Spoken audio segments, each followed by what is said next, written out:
Hello and Assalamualaikum. We are from TBA1142C. In this video, we're gonna talk about a company which is Penstack. Penstack is Number Heights company that was newly founded in 2015 by Alia Shazwani. In mid of 2017, Penstack got more attention and good feedback. This encouraged Alia to expand Penstack to the larger platform.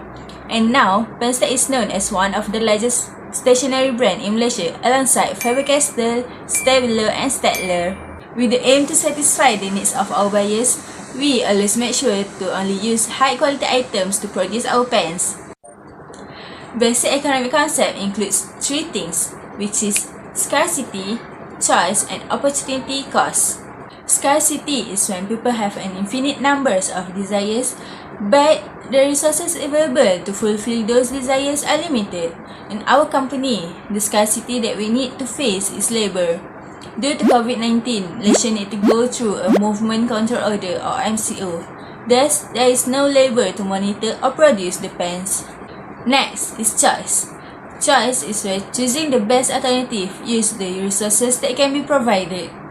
Our company need to choose either to produce more pens or pencils. As our company having problem with scarcity, we only focus in producing pens. Lastly, opportunity cost. Opportunity cost is a foregone cost of not choosing the other alternative. Our company have decided to produce more pens, so we have to sacrifice pencils. These make pencils are our foregone cost. Now, let's move to basic economic problems. Basic economic problems also have three, which is what to produce, how to produce, and for whom to produce. First is what to produce. Penstack have to decide what type of good we should produce in order to satisfy our customers' need. We have decided to produce more pens instead of pencils because of the current situation where students will use more pens. Hence, concerning on how much we should produce, our company will produce based on the demand of pens. Next is how to produce. Penstack's Number Heights need to choose either to use machinery intensive or labor intensive. We have decided to use machinery intensive as we need to reduce our labor due to pandemic. Furthermore, using machinery is much more faster than labor. Lastly is for whom to produce. The target of our market are students that need to use pens. Besides that, office workers that use pen as much as students will also be the target of our company. Law of demand. Law of demand can be defined as the ability, purchasing power, and the willingness of a consumer to buy goods and services at a certain price level, place, and time range. Law of demand stated that when the higher the price of the goods, the lower is the quantity demanded, and the lower price of the good, the higher the quantity demanded. Determinant of demand. Determinant of demand have two, which are price factor and non-price factor. Price factor, if the price of our product increase from Rm1.40 to Rm1.80 per pack, and the quantity demanded of pen decrease from 620,000 units to 419,000 units, hence it will result in movement outward along the demand curve. Other than that, if the price of pen decrease from Rm1.80 to Rm1.40 per pack, the quantity demanded increase from 419,000 units to 620,000 units. Hence, it will result in movement downward along the demand curve. Non-price factor. Advertisement. Due to the pandemic COVID-19, the sales of our company dropped because people doesn't use much pen compared to before. So, we could not advertise frequently as we don't have much money because the cost to advertise is expensive. Thus, the product is not well known. Hence, this situation will result in shifting inward of the demand curve. Number of buyer. On March 27, government announced that students need to face home-based learning (PDPR). Thus, the demand of pen is decreased. Fortunately, after 3 months, there is a chance the school reopen, so the demand of pen are increasing because parents and students are starting to find stationery. Hence, this situation will result in shifting outward of the demand curve. Supply is defined as the producer's ability and willingness to supply different quantity of goods and services at different possible price and time ranges at risk variables. The law mentioned that the lower price of goods, the lower quantity supply. Alright, there are two tight determinants of supply, which are price factor and non-price factor. Price factor. We, as producer of Penstack, we are aware that we need to supply a lot of pen to people. If the price is higher with 3 ringgit per pack, then the quantity supply also increase. As the result, this occurrence has affected the movement upward along the supply curve. The main objective of the producer is to gain more profit at the highest price. If we put the lower price for a packet of pen, which is 2 ringgit 20 cents, then the quantity supply will also decrease. So, this scenario had a significant impact on the movement downward along the supply curve.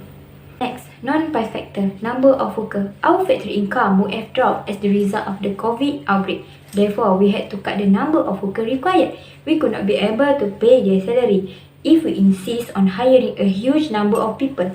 So, this has become the primary cause of supply curve shifting inward. Besides, level of technology also include a non-price factor. Our company had changed the pen making machine in a plan to a more efficient and ecologically friendly method before the COVID-19 outbreak reached our nation, because there was a great need for a pen on that time. This was done to save money on labor.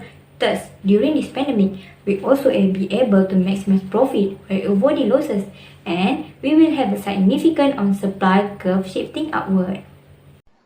Price elasticity of demand can be defined as the responsiveness in the change of quantity demanded due to the change in price.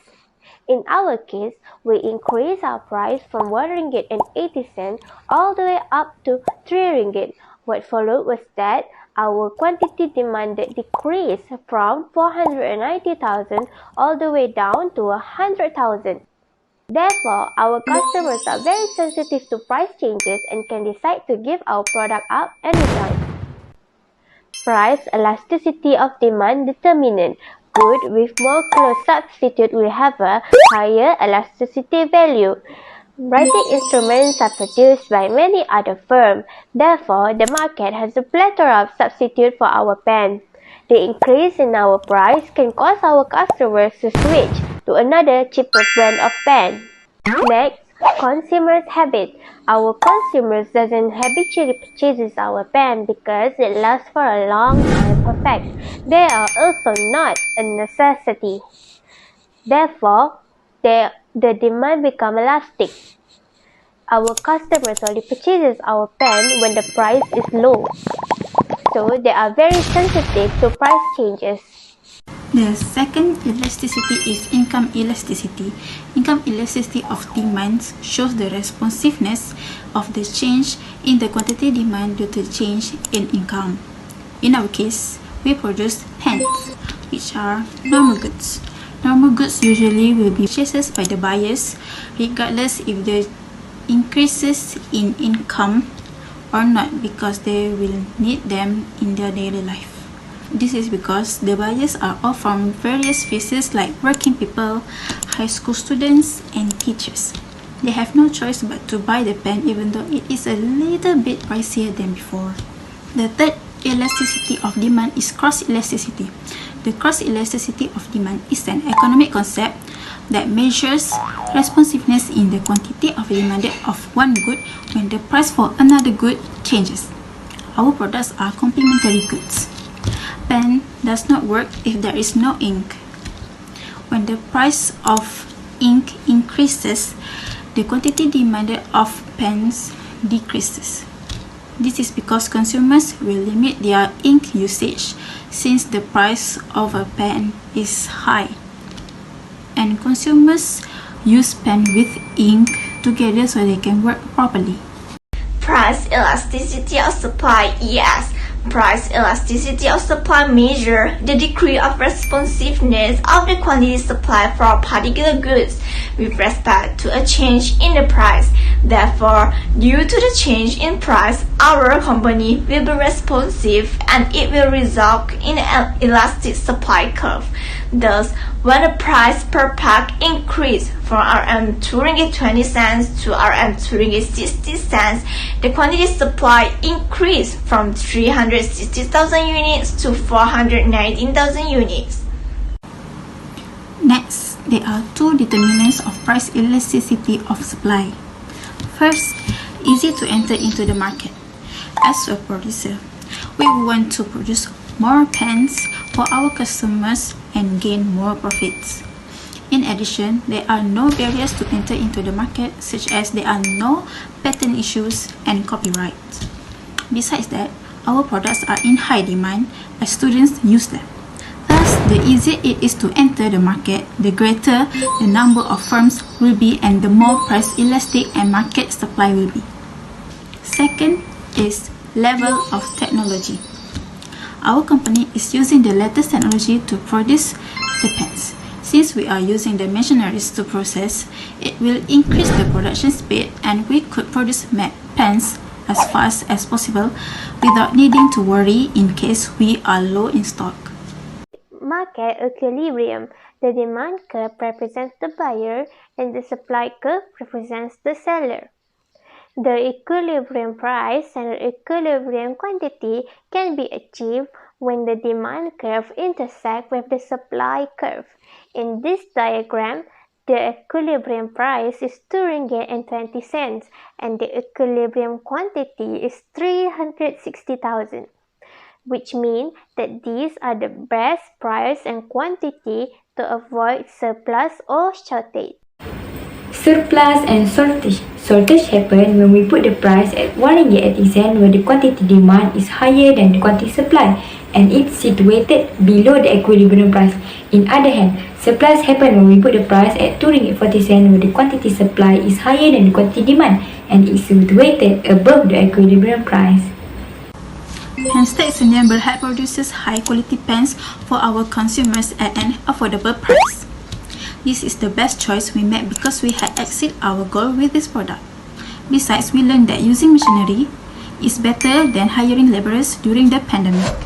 Also, we had to minimize our expenses and maximize the output. In conclusion, we are hoping that one day Penstack Sdn Bhd will be the top in the industry and will face more great competitors so that we can develop our products to be better and better in the future.